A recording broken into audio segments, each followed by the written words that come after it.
Well, we're here at Char's Picks, and it's a great privilege to invite Jim Rickards here to this bullion showroom, the first in London to actually make gold. Available democratized it if you like to. The ordinary investor now, Jim Gold's had a remarkable run this year as probably the best performing asset class of all assets, right? Gold's just been nudging $1300. What's your views from here? Well, I think it's probably going to continue to go higher, and the reason is a weakness in currencies. You know that the dollar price of gold or the sterling price of gold is just the inverse of the currency. So if you have strong sterling, it's a lower price for gold. Weak sterling is a higher price for gold. I see the sterling and the dollar and the euro, for that matter, getting weaker against gold. They might fluctuate against each other in different ways, but they're all the people around the world are losing confidence in central bank money. When you lose confidence in central bank money, you look for other kinds of money. Goals, the best, absolutely.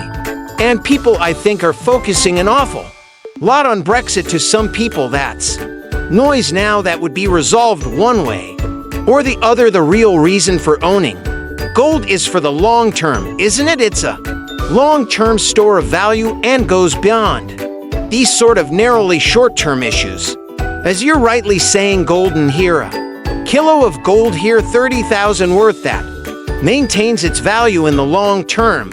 Isn't that the key story for gold? That's right. Look, Brexit is a very significant event, but there's always something down the road. Even if there's Brexit, there'll be negotiations, there'll be other treaties, there'll be other new governments, there'll be new developments. There's always something on the horizon that will, create some enters in gold. But the fundamentals away from the politics, the day-to-day politics, are all in favor of gold. I've just come here to London from Switzerland. One of the things we learned is that some of the big refiners are having trouble getting, Dora, which is gold from the mines, that there are actually shortages. They have a waiting list of buyers. There's shortage on the supply side. Well, the way to resolve that is a higher price. We both know that, absolutely so. Interestingly, a lot of the banks have been quite bearish about gold, but if you look at the fundamentals, as you allude to there, even Goldman SSR saying there's about 16 years worth of production left only. So those taking a long-term view will see that when fundamentals can come into play, right? One of the things I like about what you've got here at Char Pixley Ross, I've been coming to the UK since 1979. It's one of my favorite cities, but this is my new favorite spot. You've created what I call the Bank of Gold. This is the way banking used to be. Someone can walk into your shop right off St. James, go over to the teller counter over there, give a hand over the money and walk out.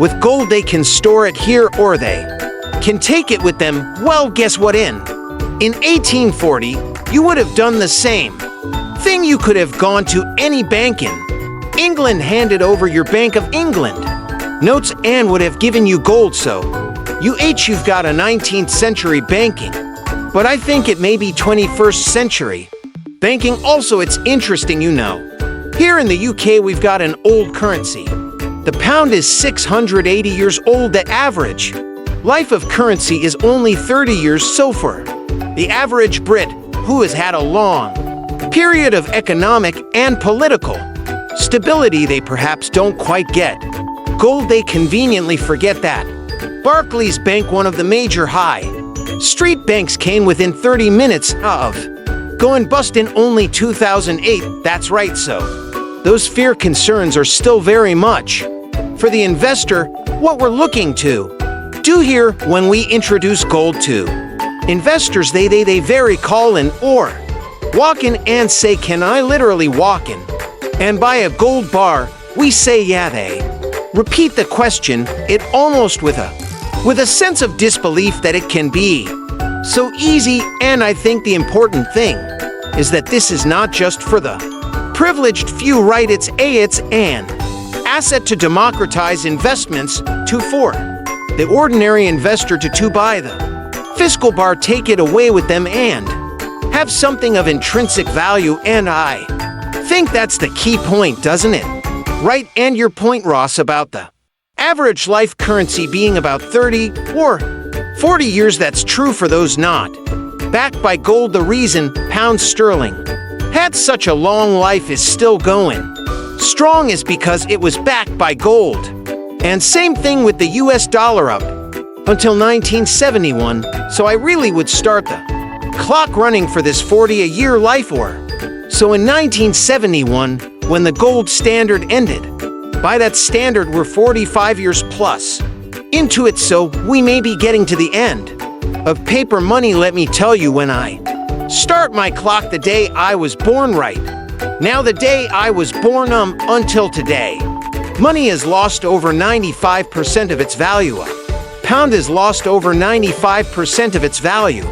Money is not money in the sense of wealth preservation or a long-term story of value, whereas gold, as we all know, but the same in biblical times, in Tudor times, and today. And I think investors need to have that very long-term perspective to understand the role of gold, and that's the important thing. Money dissolves gold, gold endures, right? That's a very good up point, because people actually don't always grasp the mathematics of your right.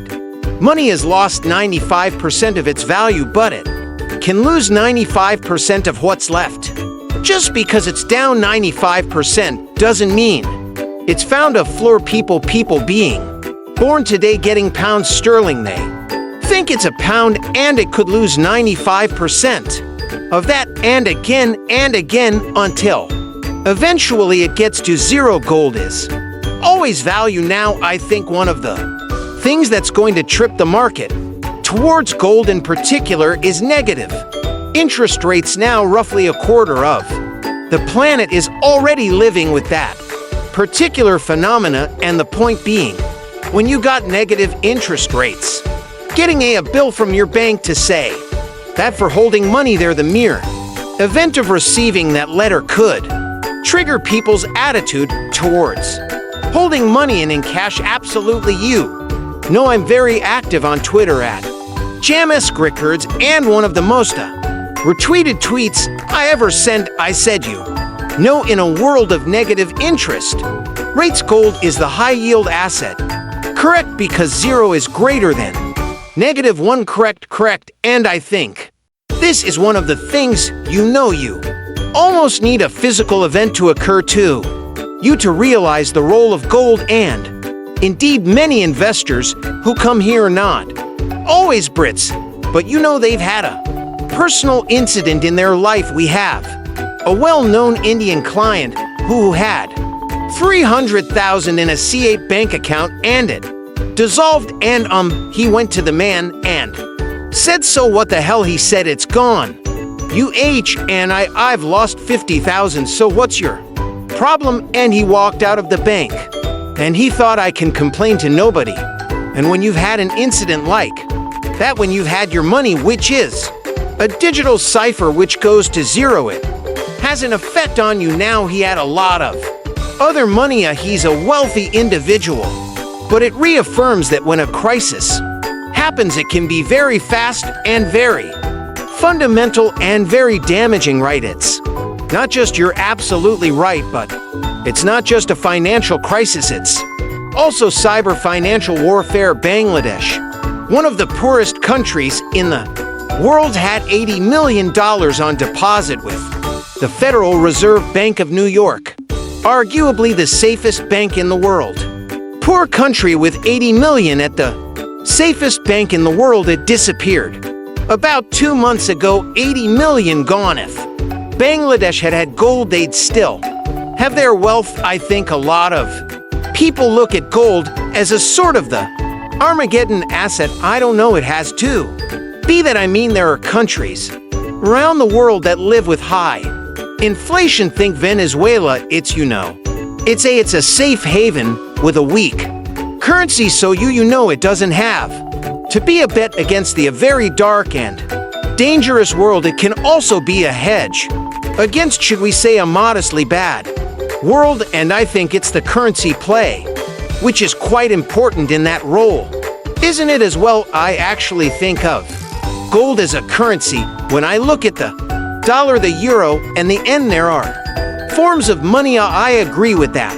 Bitcoin is a form of money for that matter, but so is gold. So gold, I don't think of gold as a commodity or even an investment. I think it as a form of money. If you want money, you should have gold. It's interesting, we have the Brexit vote coming up, and it strikes me that the younger generation perhaps don't quite understand go the way the older generation do, and I think personally there's an element of giving up liberties going on. This isn't a story about Brexit so much, where we're giving perhaps power to an unelected body, the European Commission. They're appointed. We also give up our privacy, think social media, and I also think that we're giving up our liberties, if you like, in relation to money. It's gone very digital, hasn't it? Yes, you can make payments electronically. Your money doesn't occur in cash form.